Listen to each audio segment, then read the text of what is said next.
Buenas, mirad, en este vídeo vamos a explicar cómo se contabiliza el impuesto de sociedades. Vamos a ver cómo se calcula y cómo se contabiliza. Antes de empezar con una serie de ejemplos en los cuales vamos a ver 4 casos que se pueden dar en una empresa y cómo se realiza el cálculo y la contabilidad del impuesto de sociedades, vamos a ver lo que son las cuentas que intervienen en el proceso contable. Mirad, las cuentas son las que aparecen aquí en esta pizarra. Primero tenemos la cuenta 6300, ¿vale? La 6300. Esta cuenta recoge el importe del impuesto sobre beneficio, ¿vale? Que se calcula, se devenga, aparece en el ejercicio. Es decir, nosotros, cuando ahora veremos, calculemos el impuesto de sociedades de un año, de un ejercicio, el gasto de impuesto que surge como tal, es el que va contabilizado a la cuenta 6300. ¿Qué ocurre? Esta es una cuenta contable que aparece, veis que es del grupo 6, pero cuidado, esta es de esas cuentas del grupo 6 que puede tener o puede presentar saldo deudor o saldo acreedor, que funcionaría como si fuera un ingreso, ¿vale? Es de esas cuentas del grupo 6 que son del grupo 6 porque son gastos, es el gasto que se produce por el impuesto de sociedades, pero son cuentas, al igual que las 6301, que pueden aparecer tanto con saldo deudor como con saldo acreedor. Cuidado, ¿eh? No fiéis mucho de decir, oye, es una cuenta del grupo 6, siempre va a aparecer en el debe. No. Ahora lo iremos viendo, ¿vale? ¿Qué ocurre? La cuenta 6300, cuando aparece con una contrapartida, con otra cuenta, ¿vale? Siempre ya sabéis que el sistema de la partida doble tiene que aparecer mínimo 2 cuentas en un asiento. Bien, ¿qué contrapartidas tiene esta cuenta? Mirad, la primera contrapartida, la que vamos a ver, sería la cuenta, fijaos, esta. La 4752, que sería Hacienda Pública acreedora por impuesto de sociedades. ¿Qué significa esto? Mirad, esto significa, perdonad, que cuando el impuesto salga a pagar, que es lo normal cuando una empresa tiene beneficios, ¿vale? Pues la contrapartida del gasto de impuestos será una obligación de pago para con Hacienda. Hacienda Pública se convierte en una acreedora, le debemos dinero, ¿vale? Por otro lado, tenemos la 4709, la 4709. Se llama Hacienda Pública por devolución de impuestos, ¿vale? Deudora por devolución. En este caso, Hacienda me debe dinero. Pero, ojo, cuidado, ahora lo veremos. No me debe dinero por el impuesto de sociedades, sino por las retenciones, por ejemplo, que en este caso se puedan producir. Ya veréis ahora el por qué. Porque, mirad, el impuesto de sociedades no es como el IVA. El IVA, durante los trimestres, se va generando un IVA. Imaginaos, por ejemplo, que es un IVA a devolver, ¿vale? Bueno, una deudora por IVA. ¿Y qué ocurre? Cuando llega el cuarto trimestre, nosotros podemos solicitar a Hacienda que, si el resultado es negativo, nos devuelva ese dinero. O podemos decidir compensarlo. Ya lo hemos visto mucho en el tema del IVA. Bien, aquí no. Aquí, cuando el impuesto de sociedades sale negativo, Hacienda no me va a devolver ese dinero. Lo que hace es que son bases negativas que se compensarán con los beneficios futuros. Pero no puedes solicitar nunca la devolución de ese dinero, porque Hacienda no devuelve las bases negativas de impuestos de sociedades. Pero, sin embargo, sí que puede salir a devolver, pero ahora veréis por qué. Y es por el tema de las retenciones. Bueno, ahora lo veréis, ¿vale?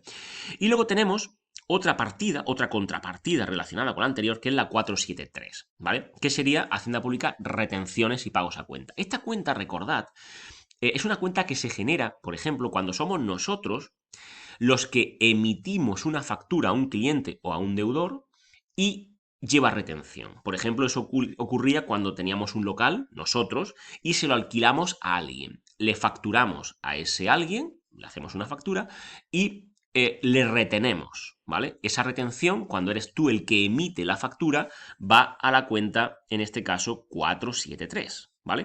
Cuando eras tú quien recibías esa cuenta, perdón, esa factura, se aparecía la cuenta 4751.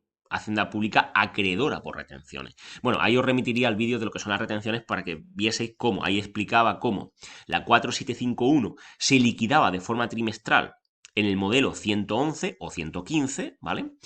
Y la 473 ya comentaba yo en esos vídeos que se liquidaba con el impuesto de sociedades, ¿vale?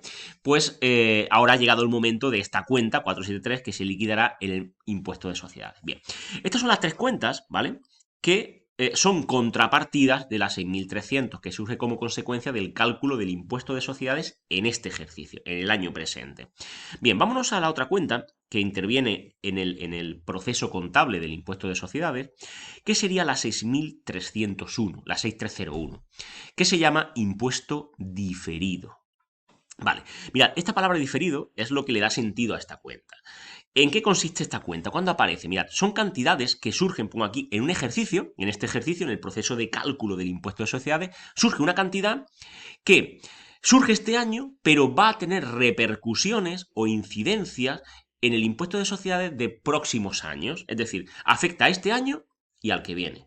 Ya veréis que eso surge por las diferencias que ya hablábamos, que se producían en el vídeo primero, entre la contabilidad y la fiscalidad. Eran las diferencias temporarias. Esas diferencias temporarias son gastos que se consideran, que no se consideran. Bueno, son gastos que surgen en este ejercicio, pero que tendrán repercusiones en próximos ejercicios.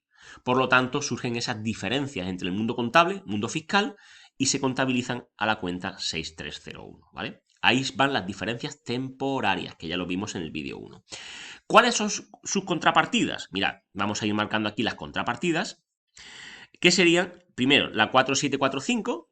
En un principio esta sería, fijaos, créditos por pérdidas a compensar.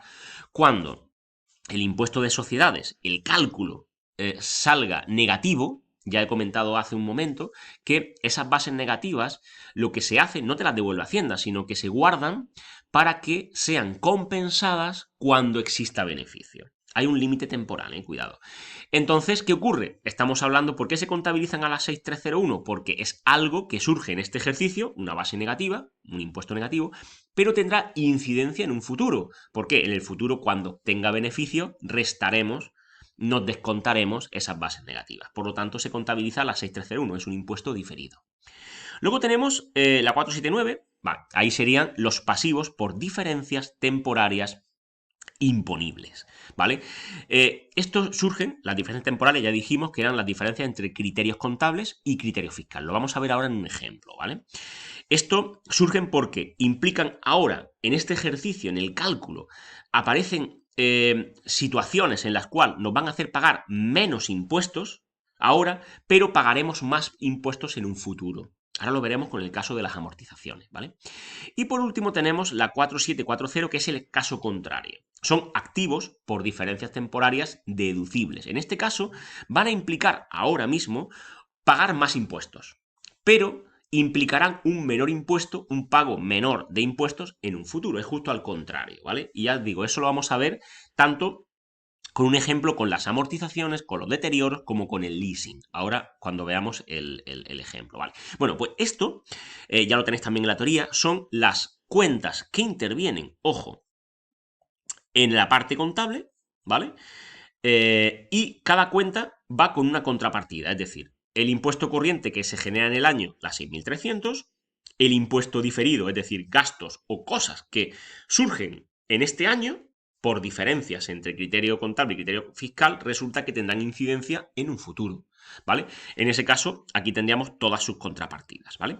Bueno, esto es bueno tenerlo claro, porque ahora iremos en el ejemplo, en las 4 situaciones que vamos a ver en el siguiente vídeo, vais a ver cómo cada cuenta va a tener su contrapartida en función de lo que ocurra en esa empresa. Si se obtiene beneficios, si se obtiene pérdidas, pero resulta que hay que devolver las retenciones, si aparecen las diferencias temporarias por amortizaciones, por deterioros, por el leasing, ¿vale? Bueno, vamos a ir explicándolo y todo esto va a cobrar un poquito de más sentido, ¿vale? En principio, la idea de este vídeo, que es más cortito, es que sepáis, que tengáis en cuenta las cuentas que intervienen en el proceso contable del impuesto de sociedades, ¿vale? Y más o menos lo que cada una significa, aunque ahora vamos a ir viéndolo con ejemplos prácticos y de verdad que os va a quedar todo un poquito más claro, ¿vale? Bien, corto aquí y continuamos con el siguiente vídeo, que ya va a ser la parte más práctica del cálculo y de la contabilidad del impuesto de sociedades. Venga, ánimo.